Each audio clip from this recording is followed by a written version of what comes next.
les projections budgétaires yu ñu def en début d'année. D'accord, alors on revient sur la dette du Sénégal.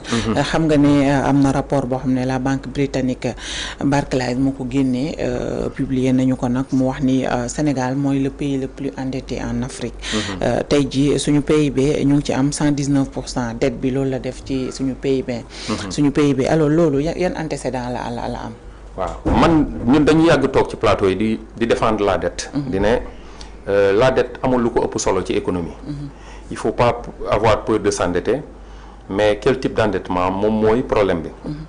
donc la dette bon scientifiquement avec des preuves donc il y a des états yoo xamante ne qui par exemple le Japon tolloon na fi mu newoon na à plus de 200 et quelques % d'endettement par rapport à leur PIB.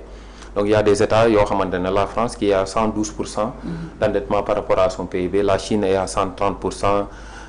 Ces pays-là sont tous endettés et qui dépassent largement le seuil d'endettement boo xamante ne peut-être de 75% boo xamante ne ba le FMI di recommander à ce que les états ñu bañ ko dépasser. mais ça veut pas dire que dès l'instant nga dépassé ko rek ça veut dire que da ngay nekk ci situation maanaam da ngay subir le poids de la dette. mais la dette mooy lu ñuy wax la dette intelligente, la dette d'investissement.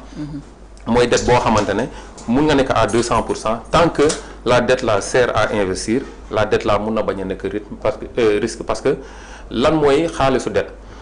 par exemple le projet de concession maanaam tey bu ñuy def la concession du projet TER. tey boo xoolee y a la Banque islamique de développement, la Banque africaine de développement, l'AFD, donc ñooñu yëpp ñoo participer ci montage financier du TER.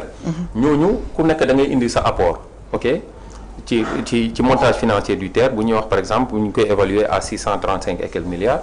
donc ku ci nekk da ngay indi sa apport bu ngay indi noonu la mooy solo si maanaam le projet TER une fois que TER bi commencé daw lan la Sénégalais yi maanaam les gens qui empruntent le TER. maanaam bu ñu ko jëlee recettes yuy jugee ci TER bi ce sont ces recettes là moom la ñuy jël di ko diviser et partager aux partenaires yoo xamante ne ñu participer au montage financier du TER et non de l'argent qui est ponctionné des Sénégalais yoo xam ne yuy paye de la recette fiscale du Sénégal pour jox ko des partenaires financiers donc loolu moo taxit l'investissement mu am solo ni projet boo def projet d'investissement projet boobu mooy fayal boppam bor.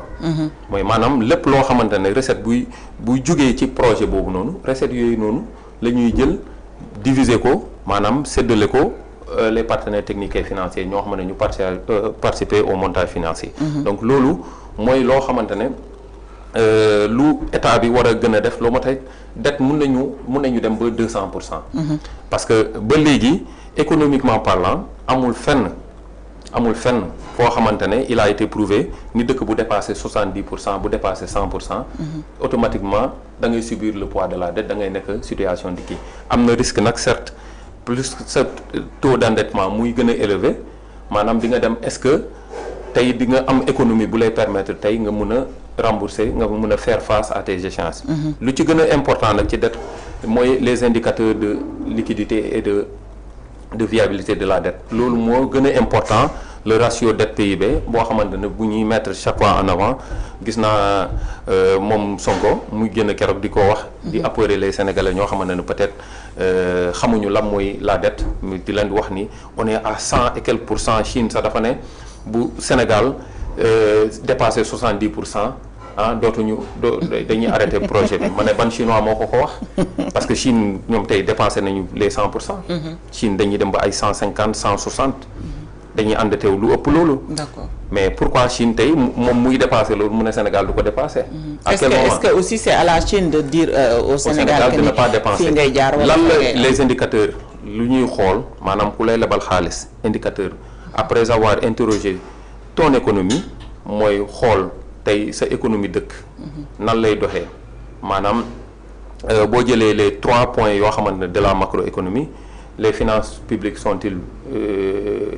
sont-elles bien gérées tey nga jël nan laa koy wax sax maanaam tey bu ñuy kii maanaam am na cadre macroéconomique bu sain est-ce que je sais pas mais dañ lay laaj des séries de questions yoo xamante ne d'ordre macroéconomique yuy tax ba nit ki buy ñëw dugal xaalisam da koy leer ni dëkk bi quand même mu ngi respecter critères yi yàgg yi et non le ratio dette PIB boo xamante ne loolu amatul fenn ba pare ak le déficit boo xamante ne tey déficit tey mooy nan laa ko le pacte de stabilité de 3% boo xamante ne même en Europe aucun état ou bien quelques rares états ñoo xamante ne ñoom ñoo mën a aligné wu sur le déficit de 3%.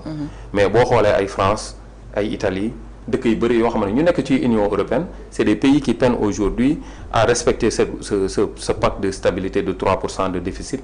ñoom dëkk yooyu ñu ngi ay 7%, Italie mu ngi à 10%, te pourtant pacte Union européenne de stabilité mu ngi wax ni déficit bi les états doivent veiller à ce que mu tourne autour de 3%. UEMOA ba léegi amul benn dëkk bu nekk ci déficit de 3%. y en a pas. La Côte d'Ivoire moom mooy la première puissance économique de l'UEMOA. Côte d'Ivoire seen déficit mu ngi tourner surtout même chose que le Sénégal, sinon parfois sax dañuy dépasser le Sénégal, dañuy dem ba ay 7-8% de déficit.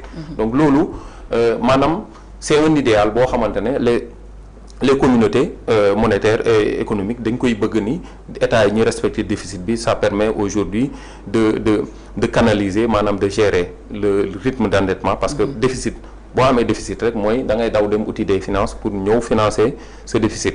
Donc moins le déficit est conséquent, donc moins tu auras recours à l'endettement. Donc loolu moo ci nekk, mais les états difficilement quand même arrivent à respecter ce pacte de 3%. Donc à plus fortiori d'un état comme le Sénégal qui a tant besoin de finances, comme ni ñu koy waxee ñoom ñoo xeeboon les finances. Mais la dette économie dafa am 3 forces. Les 3 forces de l'économie, boo xoolee première force bi mooy le cycle de mooy la productivité. mooy lu nit ñi di defar en biens et services ci dëkk bi. boobu mooy premier cycle première force de l'économie. Deuxième force de l'économie mooy le cycle de la dette à court terme, mooy deuxième force de l'économie. Troisième force de l'économie mooy le cycle de la dette à long terme. Donc boo xoolee la dette day ñëw 2 fois ci 2 forces économiques. Donc ça veut dire que la dette tey pour ouverture maanaam pour tijji ère nouvelle ci économie, il faut s'endetter, parce que d'ailleurs la dette moom moo nekk à l'origine de la création monétaire. tey bu xaalis amee bor a tax, ñu bëri dañuy ne troc la, mais non, bor moo tax xaalis am. La BCEAO bu ñu defee la création monétaire maanaam bu ñu créer xaalis, c'est par la dette la ñuy jël xaalis dugal ko ci économie. amul beneen moyen boo xamante ne buy permettre à la banque jël xaalis dugal ko ci économie, c'est par la dette. bu ñu créer si y a création maanaam bu amee une croissance de 4%, dañuy def création monétaire par des mécanismes bancaires administratifs bancaires, de sorte que 4% de cette croissance ñuy créer de la monnaie à hauteur de 4% selon le PIB de chaque pays de l'Union. Donc loolu buñ ko jëlee xaalis boobu noonu duñ ko jël rek mayee ko, du ñuy ñëw taxaw jël hélicoptère yéeg ci kaw séddale ko nit ñi. C'est par la dette. dañ koy jël abalee ko. kan lañ koy abal? dañ koy abal les banques commerciales. Donc dañuy jaay la monnaie là aux banques commerciales, et les banques commerciales là à leur tour nous vendent de la monnaie, nous acteurs économiques, État, ménages et entreprises. Donc loolu la économie di doxee. Donc la dette amul lu ko gën a important. lu ñu diaboliser woon la dette là, c'est pour apeurer, parce que sénégalais dafa ragal bor. Parce que bu ñu déggee bor dañuy foog ne c'est quelque chose de c'est un sacrilège, waruñu mun a leb. Or que l'État, ñun on a plus besoin de finances, dañu war a continuer di leb, mais la dette là maanaam ça doit être maanaam les obligations dañ ko war a jël de façon intelligente, dugal ko foo xamante ne maanaam du jël rek dépenser fay salaire yi, jënd ay auto, jënd carburant, logement de fonction, temps à la fin du mois tu vas aller prendre l'argent là nga jël séddale ko ay nit ñi lekk ko toog.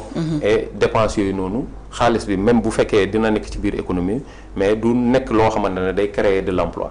Parce que boo demee leb pour ñëw fay des salaires, tu viens régler des charges, mais tu ne crées absolument rien. Mais quand tu investis, tu crées de l'emploi, tu crées quelque chose de nouveau, une valeur ajoutée boo xamante ne moom mooy gën a stimuler la croissance que le fonctionnement.